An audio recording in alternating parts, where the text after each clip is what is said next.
Hello.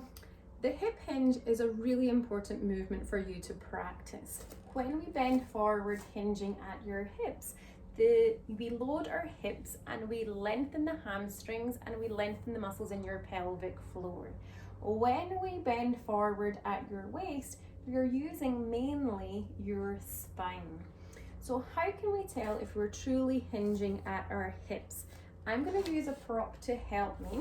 It is just a pole from a broom, a handle from a broom. You can use something similar. You can even use like a foam roller. It's not anything that's is too bendy.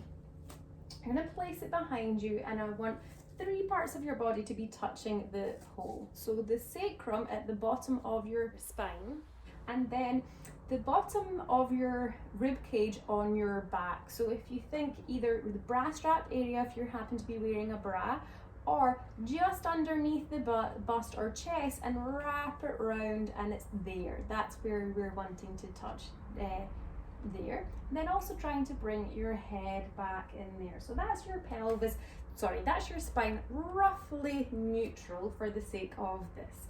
So we're going to keep the spine neutral, and then we're going to try and hinge forward at your hip with none of those 3 parts of your body leaving the pole.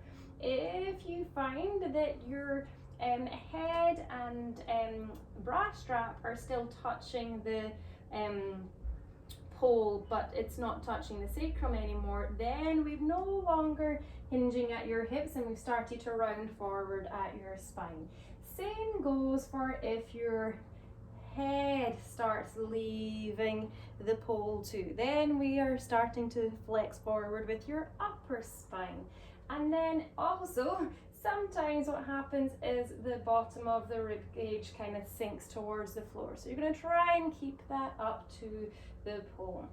So some of us bring ego with us. So when we truly hip hinge, we might not actually get as far forward as our brain thinks we should get forward. Sometimes some of us think we should be able to touch the floor, but really when you think about it, your legs are longer than your arms, and you're very unlikely to hinge forward to beyond that 90-degree angle, and so your hands are not going to be able to touch the floor. They can if you round forward with your spine, and that's fine if that's what you're after. However, if you're truly wanting to create some length up the back of your legs, lengthen those hamstring muscles, if you're wanting to create some length in your pelvic floor muscles, trying to untuck your pelvis, then it's the hip hinge that we're after rather than a rounding forward with your spine.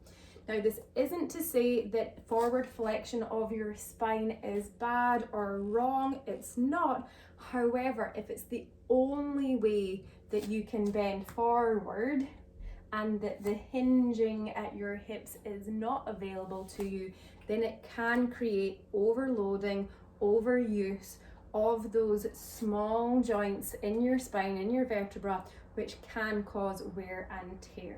So it depends on what we're looking for from an exercise. Are you wanting to create length and lengthen the back of your leg and untuck your pelvis? Are you trying to just do a big stretch in your spine or all the way up the back of your body? Ask what we're trying to get out of the exercise, and if you're not sure, then always ask me. But this is definitely something I'd encourage you to practice sideways in front of a mirror so that you can see, because again, often our brain thinks we're doing something, but our eyes see that we're maybe not doing what we're wanting to do. Especially if you have any pelvic floor issues or osteoporosis in your spine, especially maybe your lower spine, then I would definitely suggest you practice this. If you do want extra eyes on you, if you're not sure, if you can't feel it, if you can't see it in your own body, then give me a shout and I'll be happy to be those eyes for you. So try it out, let me know how you get on, and thank you for your time.